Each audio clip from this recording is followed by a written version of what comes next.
आपल्या प्रभू येशू ख्रिस्ताच्या नावात आपल्या सर्वांना सलाम. देवाला धन्यवाद देऊया की आज पुन्हा प्रभुवारी देवाचं वचन ऐकण्याची संधी आपल्या सर्वांना मिळालेली आहे. आपण प्रार्थना करूया आणि आज जे देवाचं वचन आमच्यापर्यंत येणार आहे ते देवाने आम्हा सर्वांसाठी आशीर्वादित करावं यासाठी आपण प्रार्थना करूया.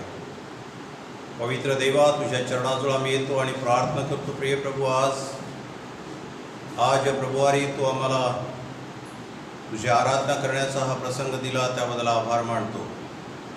प्रभू, आज जे वचन आमच्यापर्यंत येणार आहे ते आमच्यासाठी आशीर्वादाचं कर आणि जे आम्हाला पाहिजे ते प्रिय प्रभू आज तू देणारा परमेश्वर आहे.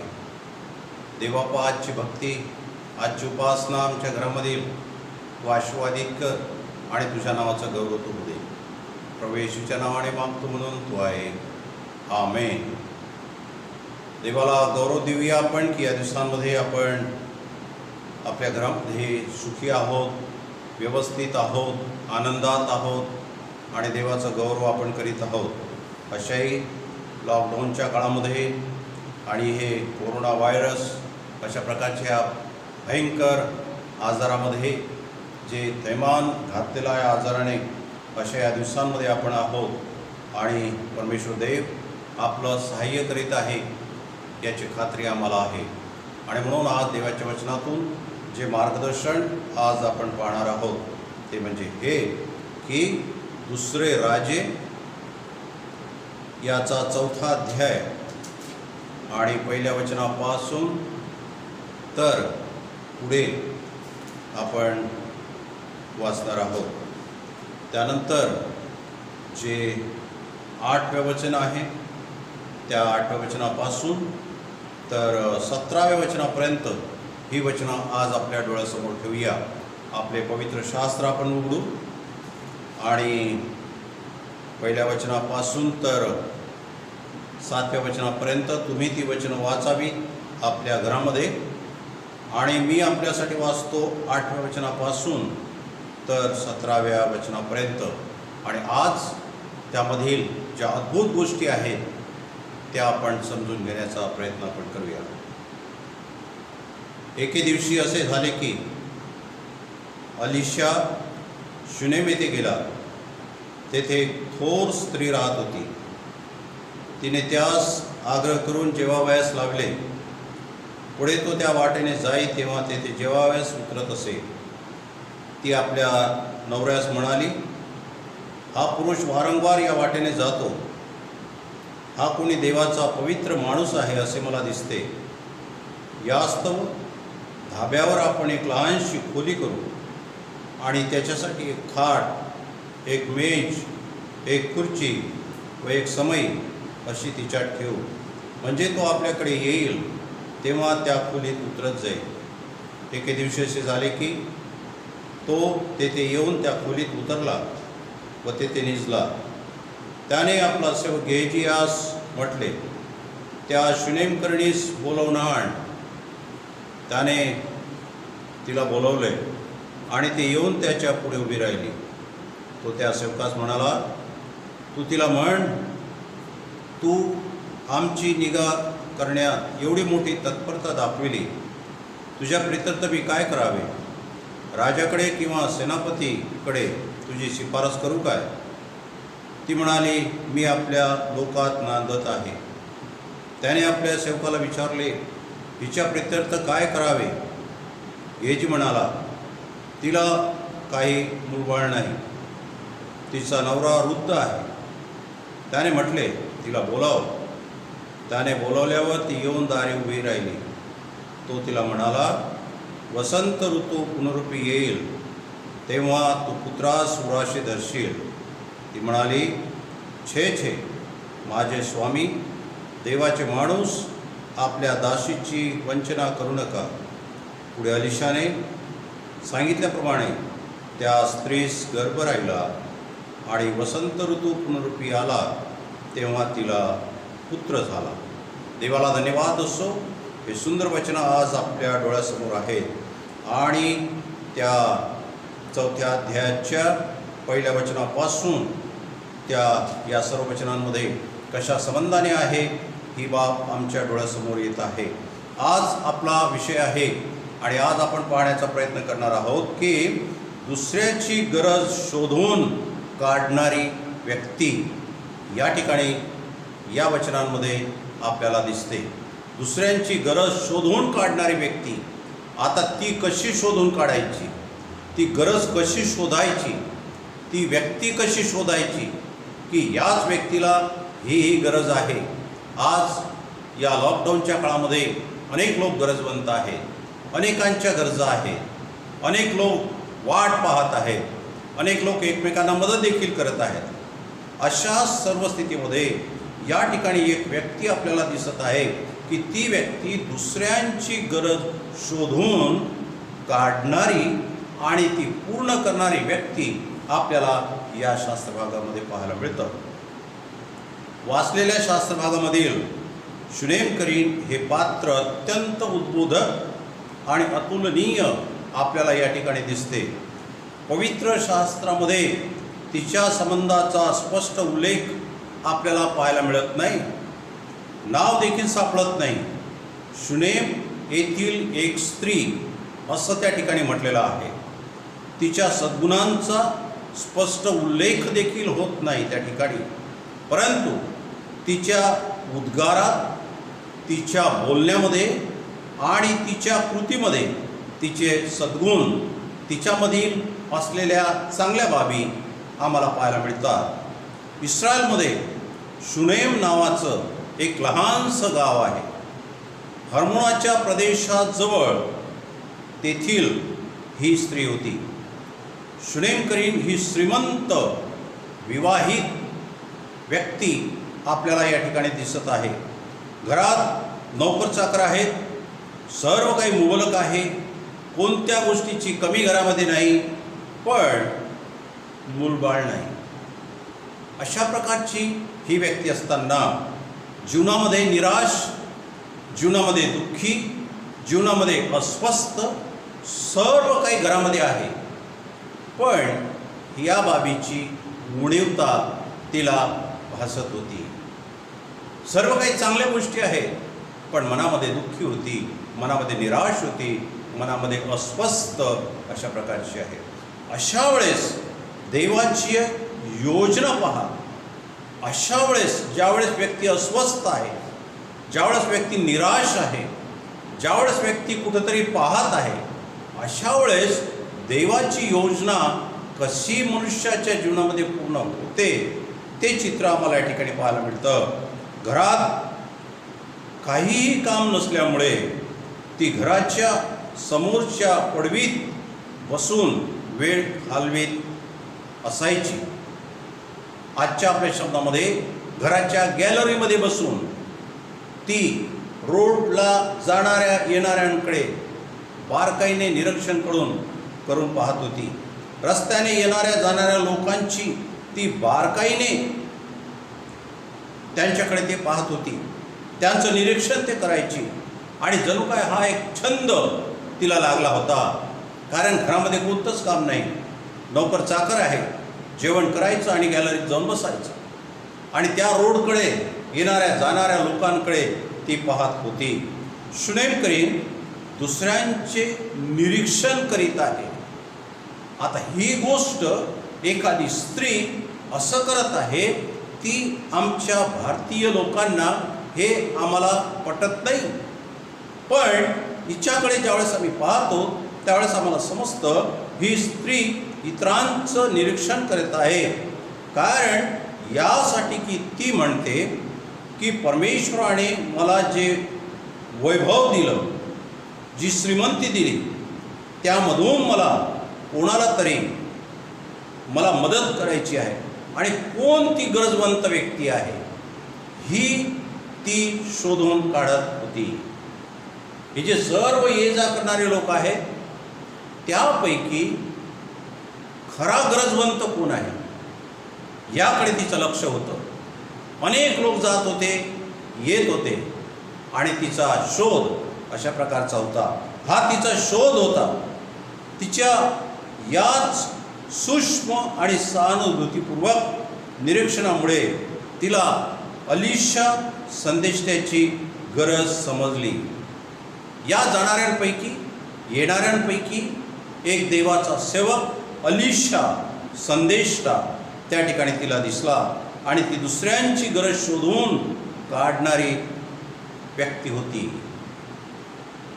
त्या व्यक्तीला ती गरज शोधून काढण्याची होती.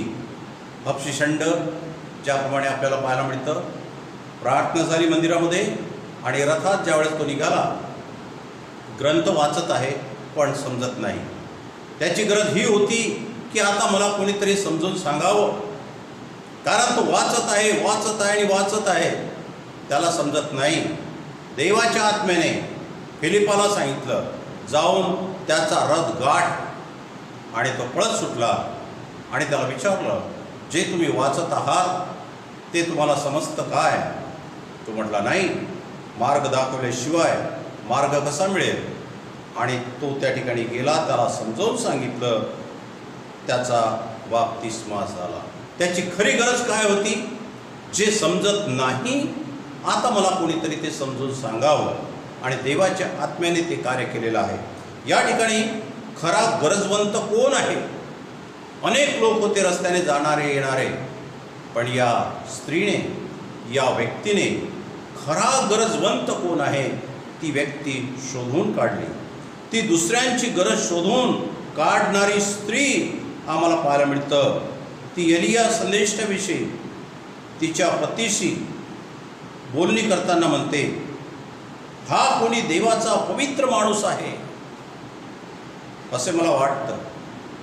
ज्यावेळेस तिने हे पाहिलं, गरजवंत व्यक्ती शोधला, त्याची गरज शोधली आणि आपल्या पतीसंगती आता विचारविनिमय करीत आहे. आपल्या पतीसंगती आता ती बोलत आहे आणि या ठिकाणी आम्हाला पाहायला मिळतं एक कौटुंबिक जीवन पाहायला मिळतं.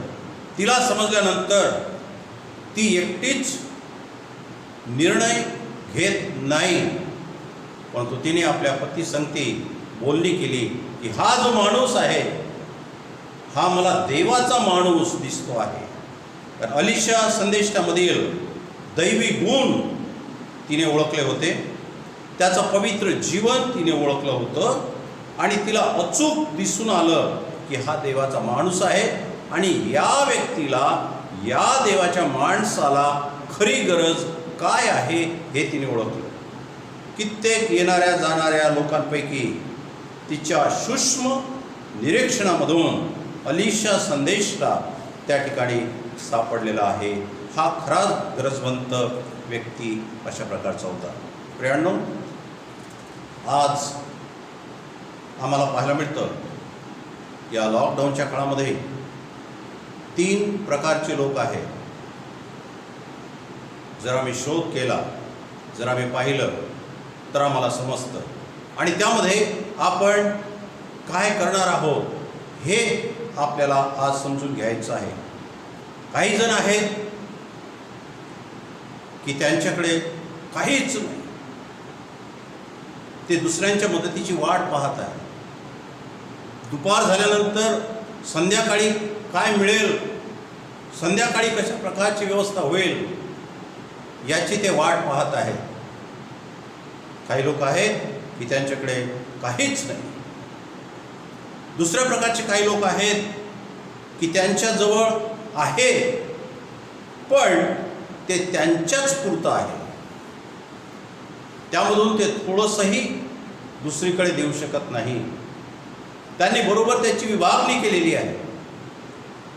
थोडं थोडं करून आपला चरितार्थ ते भागवत आहे. त्यांच्याकडे आहे पण ते त्यांच्या पुरतंच आहे. काही जण आहेत की त्यांच्याजवळ आहे, भरपूर आहे आणि ते दुसऱ्यांना मदत करीत आहे, दुसऱ्यांच्या गरजा भागविण्याचा ते प्रयत्न करीत आहे. आणि या तिन्ही लोकांमध्ये आम्हाला पाहायला मिळतं की तिन्ही लोक अतिशय महत्त्वाचे आहेत. आणि म्हणून या दिवसात ज्या आमच्या गरजा आहेत त्या प्रभूला माहीत आहेत. ज्यांच्याजवळ आहे ते दुसऱ्यांच्या गरजा या दिवसांमध्ये भागविण्याचा प्रयत्न करत आहेत. प्रियांनो, जे आपल्याजवळ आहे आज त्या गरजवंत व्यक्तीला तुम्ही द्या. ती गरजवंत व्यक्ती आपल्या जीवनातील या प्रसंगामुळे आपल्याला ते कधी विसरणार नाही आणि म्हणेल की या व्यक्तीने, या कुटुंबाने या लॉकडाऊनच्या काळामध्ये 2020 या वर्षी मला मदत केलेली होती. व्यक्ती कधीही विसरत नाही. या ठिकाणी एक गरजवंत व्यक्ती आहे आणि ही गरजवंत व्यक्ती या व्यक्तीने शोधून काढली. अशा व्यक्ती आपण शोधूया की कोण खरी गरज त्या व्यक्तीला आहे, आणि ते आपण करत आहोत या दिवसांमध्ये. देवाचे सेवक, पाळक लोक, ज्यांच्या लहान लहान मंडळे आहेत, गरजवंत आहे. काही साधारण लोक ज्यांचं रोज कमावणं आणि संध्याकाळी पैसा आल्यानंतर मगच त्यांचा चरितार्थ चालेल, अशा प्रकारचे काही लोक आहेत. आणि म्हणून या तिन्ही प्रकारच्या लोकांमधून काहींजवळ काहीच नाही, काहींजवळ आहे पण ते त्यांच्याच पुरतं आहे, काहींजवळ आहे तर ते दुसऱ्यांना मदत करीत आहेत. देवाचा माणूस शुनेम येथील स्त्रीचे दुसरे अत्यंत अनुकरणीय वैशिष्ट्य म्हणजे तिच्या लक्षात आलेल्या इतरांच्या सत्य गरजा भागविण्यासाठी ती स्वतः पुढाकार घेते आहे. निश्चित गरज पुरविणं हे फार महत्त्वाचं आहे. कोणती गरज महत्त्वाची आहे? अलिशा संदेष्टाने त्या स्त्रीला स्वतःच्या भुकेसंबंधाने, स्वतःच्या राहण्यासंबंधाने किंवा आवश्यकतेसंबंधाने, गरजेसंबंधाने कधीही सांगितलं नाही. शुनेमकरीणने त्याला स्वतःहून भोजनाचे आमंत्रण दिले. त्याला स्वतः येऊन वचनामध्ये म्हटलेलं आहे, दोघांनी पती पत्नीने त्याच्यासाठी रूम तयार केली, टेबल तयार केला, चेअर त्या ठिकाणी तयार केलेल्या आहेत, लहानशी खोली, खाट, मेज, खुर्ची, समई या सर्व गोष्टीची व्यवस्था एका रूममध्ये देवाच्या सेवकासाठी केलेली आहे. या घटना का घडत आहेत? जर आम्ही विचार केला तर आम्हाला समजतं की आपण निस्वार्थी जीवन जगत असताना किंवा समर्पण जीवन जगल्याशिवाय हा थोर सद्गुण आपल्या अंगी येत नाही. जी व्यक्ती समर्पित आहे, जी व्यक्ती निस्वार्थ जीवन जगत आहे, अशीच व्यक्ती या थोर सद्गुणांनी भरलेली असते. अशाच व्यक्तीच्या ठाई हे थोर सद्गुण त्या व्यक्तीच्या अंगी येतात आम्हाला पाहायला मिळतं. इतरांची गरज ओळखणे कोणाला माहीत न होता गुप्तदर्शी पिता तो पाहत आहे. मत्तई 6:3 आणि 4 या वचनांमध्ये म्हटलं आहे, तुझ्या उजव्या डाव्या हाताला कळू नये. गुप्तदर्शी पिता तुला त्याचं प्रतिफळ देणार आहे. शुनेमकरीण हिला मूलबाळ नव्हते. तिची सेवा तत्परता पाहून अलिशाने सेवकाकरवी चौकशी करून शुनेमकरीण हिची गरज समजून घेतली. तिची खरी गरज काय आहे? आता देवाचा सेवक अलिशा तिच्या गरजेकडे पाहतो आहे. तिला आशीर्वाद दिला आणि वचन 15 मध्ये अशा प्रकारचं म्हटलेलं आहे, अलिशाने म्हटले तिला बोलाव. ती दारी येऊन उभी राहिली. 16 वचन, तो तिला म्हणाला, वसंत ऋतू पुनरुपी येईल तेव्हा तू पुत्रास उराशी धरशील. हा आशीर्वाद आम्हाला पाहायला मिळतं या ठिकाणी देवाच्या वचनामध्ये. देवाच्या सेवकाने तिला आशीर्वाद दिला. या गोष्टी संबंधाने तिने कधीही विचार केला नव्हता. हे विचार तिच्या मनामध्ये कधीही आले नव्हते. फक्त तिचा विचार होता, तिने शोधून काढलं गरजवंत व्यक्ती कोण आहे, आणि त्या पती पत्नींनी आपल्या घरी या देवाच्या सेवकाची व्यवस्था केली. 16 वचनामध्ये तो तिला म्हणाला, वसंत ऋतू पुनरुपी येईल तेव्हा तो पुत्रास उराशी धरशील. 17 वचन, त्याची पूर्तता झाली आहे. अलिशाने सांगितल्याप्रमाणे वसंत ऋतू पुनरुपी आला तेव्हा तिला पुत्र झाला. जीवनामध्ये आनंद झाला, जीवनामध्ये आनंद आला, जीवन आनंदाने भरून गेलं. प्रियांनो, निस्वार्थी प्रेम निस्वार्थी मदत करण्याची वृत्ती, निस्वार्थी सद्गुण आम्हाला या ठिकाणी पाहायला मिळतं आणि देवाने तिला आशीर्वादित केलं. दुसऱ्यांची गरज आणि स्वतःची गरज, स्वतः गरजवंत असताना दुसऱ्यांच्या गरजा शोधणं हे फार महत्त्वाचं आहे. आणि जीवनामध्ये अशा प्रकारचे बदल होत राहतात. शरीरामध्ये बदल होतात, जीवनामध्ये बदल होतात आणि या सर्व गोष्टी बदल मनुष्याच्याच जीवनामध्ये होत राहतात. 2 माश्या एका माणसाच्या डोक्यावर बसल्या. एक दुसरीला म्हणाली, इकडे खूपच मोठमोठे बदल झालेले आहेत डोक्यावर बसल्यानंतर, आणि इकडे या भागात बरेच बदल झालेले आहेत असे मला दिसते.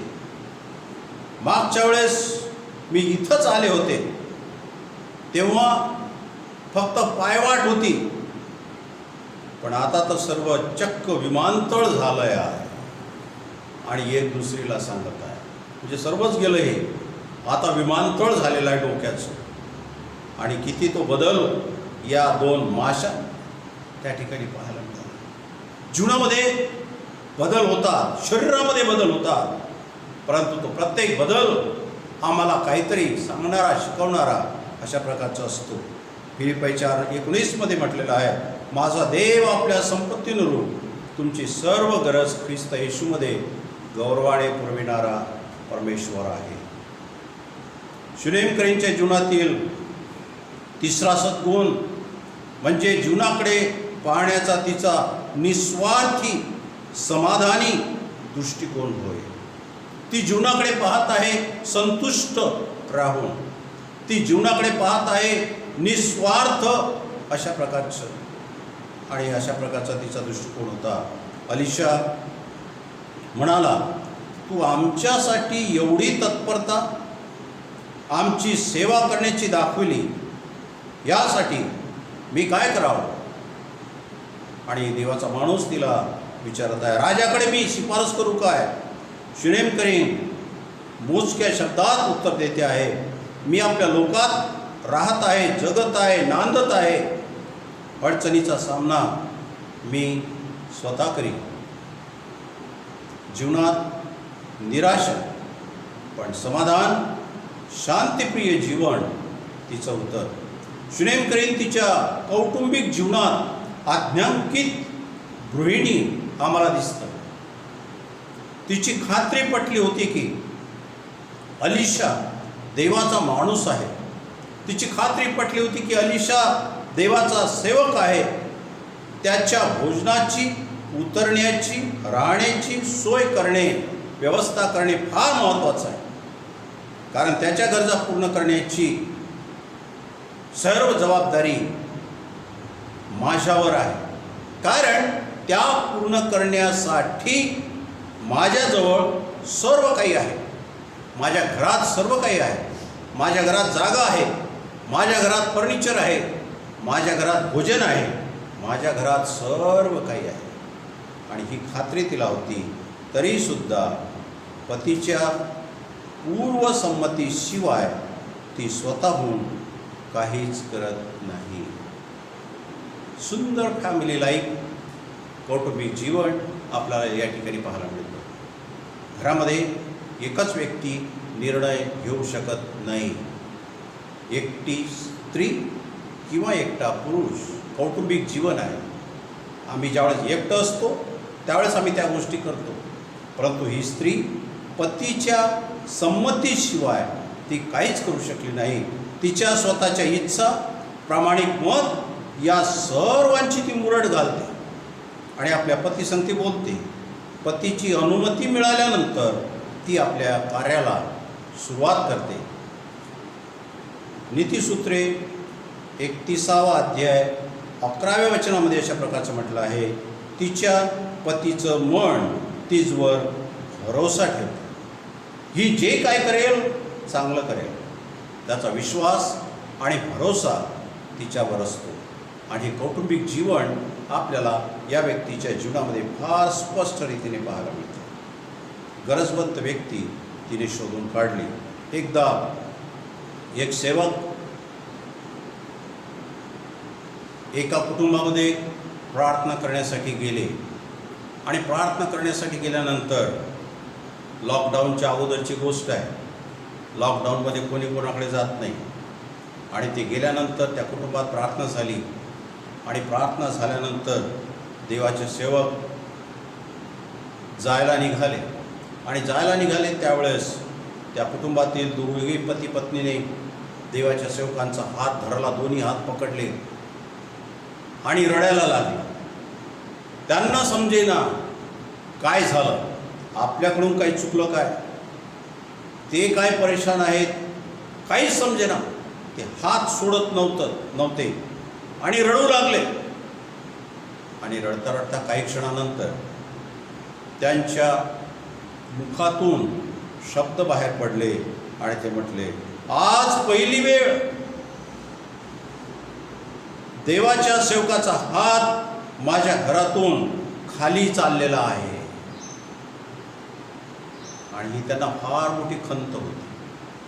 आज आम्ही देवाच्या सेवकांना काही मदत करू शकलो नाही, कारण आमची परिस्थिती, आमच्याजवळ काहीच नाही.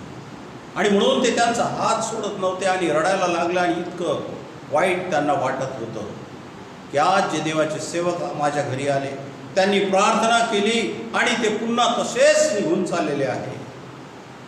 त्याचा हात ते सोडेना. देवाच्या सेवकांनी पुन्हा त्यांच्यासाठी प्रार्थना केली आणि त्यांच्याजवळ होतं नव्हते ते सर्व थोडंसं त्यांच्या स्वाधीन.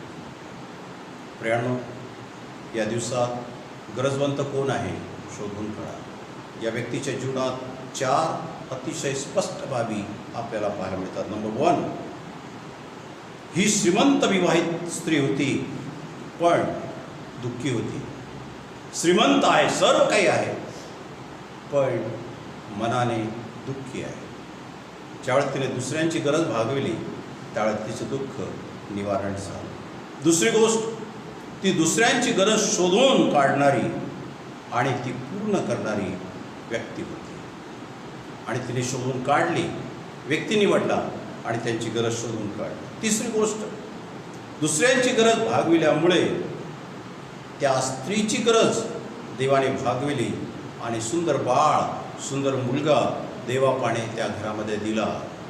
ज्यावेळेस आम्ही दुसऱ्यांची गरज शोधून काढतो आणि ती पूर्ण करतो, देव आमची गरज पूर्ण करतो, आम्हाला तो आनंद देतो. आणि चौथी आणि महत्त्वाची गोष्ट की ती कौटुंबिक जीवनात आज्ञांकित गृहिणी आम्हाला पाहायला मिळतं. एकट्या व्यक्तीने कधीही हा निर्णय घेतला नाही, परंतु तिने आपल्या पतीसंगती तिने बोलणी केली आणि दोघांनी मिळून देवाच्या सेवकासाठी त्यांनी फार मोठं कार्य केलं. माझी खात्री आहे की आज या वचनाच्याद्वारे या 4ही गोष्टी आपल्यासाठी आहेत. आणि म्हणून आपण विचार करूया, या दिवसांमध्ये, या लॉकडाऊनच्या काळामध्ये आम्ही आमच्या घरामध्ये असताना आम्हाला काय करता येईल. एकमेकांना फोन करा, अशी व्यक्ती शोधून काढा की जी खरी गरजवंत आहे. जर आम्ही या दिवसांमध्ये हे पवित्र काम जर आम्ही करणार तर देव आम्हाला तसंच राहू देणार नाही. तिसरी गोष्ट आम्हाला पाहायला मिळतं, गरज भागविल्यामुळे त्यांची गरज भागविल्या गेलेली आहे आणि तो आनंद जीवनामध्ये त्यांच्या, आणि तो आनंद प्रभू परमेश्वर आपल्या जीवनामध्ये देईल. या आपण प्रार्थना करूया आणि देवाला म्हणूया की प्रभू, अशा प्रकारचं जीवन मला तू दे. आणि ज्याप्रमाणे या स्त्रीच्या, या व्यक्तीच्या जीवनामध्ये या 4 गोष्टी आम्हाला स्पष्ट रीतीने पाहायला मिळतात, तशा प्रकारे मला दुसऱ्यांसाठी काहीतरी करणारी व्यक्ती तू बनव.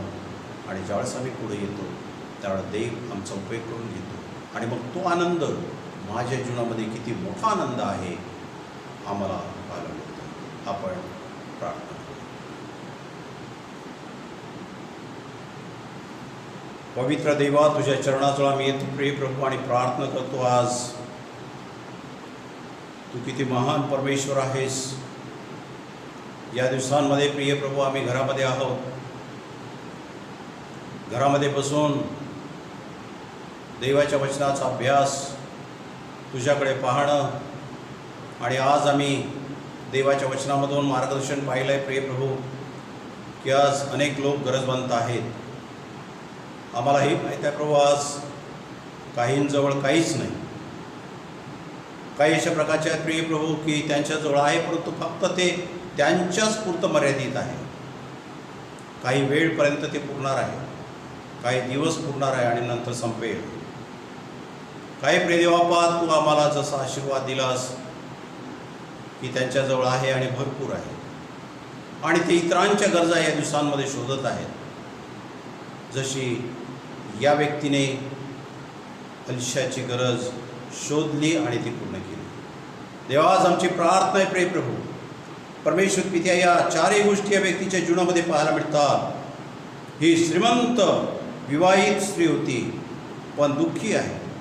पण देवाने ते दुःख निवारण केलं. ती दुसऱ्यांची गरज शोधून भागवणारी, शोधून काढणारी आणि ती पूर्ण करणारी व्यक्ती होती. अलिशाची गरज तिने शोधून काढली आणि ती पूर्ण केली. प्रेम, दुसऱ्यांची गरज भागविल्यामुळे त्या स्त्रीची गरज देवाने पूर्ण केली आणि सुंदर बाळ त्या कुटुंबामध्ये दिला आणि आनंद त्या कुटुंबामध्ये देवबापाने दिला. प्रभू, हा किती मोठा आशीर्वाद त्या कुटुंबाला मिळाला. ती कौटुंबिक जीवनात आज्ञांकित गृहिणी अशा प्रकारची, पतीच्या मार्गदर्शनाशिवाय ती काही करू शकत नव्हती प्रिय प्रभू. आणि आम्ही तुला धन्यवाद देतो या सर्व तुझ्या आशीर्वादाबद्दल. प्रार्थना आहे आमची, या दिवसात कोरोनाचं जे संकट आहे, आजार आहेत प्रिय प्रभू, अनेक लोक दुःखी आहेत, निराश आहेत, कष्टी आहेत. सर्वांचं तू सहाय्य कर. आमचे doctor, nurses, ward boy, police, सर्वांना आम्ही तुझ्या पवित्र हातामध्ये देतो, त्यांचं संरक्षण कर. प्रेमळ देवा, आज आमची प्रार्थना आहे, जे आजारी लोक आहेत त्यांना तू स्पर्श कर, त्यांना बरं वाटू दे प्रिय प्रभू. लवकरात लवकर परमेश्वर देवा, आमच्या भारत देशात प्रिय प्रभू स्वास्थ्य अशा प्रकारचं तू येऊ, सर्व आजार पण निघून जाईल तेव्हा असं तू होऊ दे प्रिय प्रभू. आमची प्रार्थना आहे, संपूर्ण जगामध्ये या गोष्टी आहेत, आजाराने थैमान घातलेला आहे. प्रार्थना आहे प्रिय प्रभू, आज तुझ्या स्पर्शामध्ये सामर्थ्य आहे, आजही तो करत आहेस प्रिय प्रभू. आमची प्रार्थना आहे देवाच्या लोकांसाठी, देवाचे मंदिर उघडे व्हावेत प्रार्थना करण्यासाठी, असं तू होऊ दे देवा. कारण हे करणारा सर्व परमेश्वर देवा तूच आहेस, तू सामर्थ्यवान परमेश्वर आहे. आज तू जर शब्द मात्र बोलतो आहेस, सर्व गोष्टी देवाप्पा मोकळ्या होतील. देवा, आज आमची प्रार्थना ही बाब तुझ्या पवित्र हातामध्ये आम्ही देतो. तू चांगल्या गोष्टी करणारा परमेश्वर आहेस. सर्वांचं रक्षण कर, सांभाळ कर. आमच्या मंडळीतील प्रत्येक कुटुंबावर तुझा आशीर्वाद पाठव. प्रत्येक कुटुंबाला सुखी ठेव, त्यांची गरज तू पूर्ण कर, भागविल्या जाऊ दे. आरोग्य त्यांना दे, लेकरबाळांचं सहाय्य कर, नातवंडांचं सहाय्य कर. सर्व परिवार देवाप्पा, रिलेटिव्ह ज्या ज्या ठिकाणी आहेत त्यांना तू सुखी ठेव, त्यांच्यासोबत राहा, त्यांचं रक्षण कर आणि सर्वांना आशीर्वादित कर. आभार मानतो प्रभू, आज देवाच्या वचनाच्याद्वारे तू आमच्या संगती बोललेला आहेस त्याबद्दल. प्रभू येशू आमचा तारणारा, याच्या गोड आणि पवित्र नावाने प्रार्थना केली म्हणून तो आहे. आमेन. देवाचा आशीर्वाद यावेळेस आपण घेऊया. आता प्रवेश ख्रिस्ताची कृपा, देवापाची प्रीती आणि पवित्र आत्म्याची सहभागिता, जे आम्ही सर्व देवाचे लोक आपापल्या घरामध्ये एकत्र आम्ही जमून देवाची भक्ती करून देवाच्या सानिध्यामध्ये आहोत, त्या आम्हा सर्वांबरोबर आता आणि सदा सर्व काळ असो. आमेन.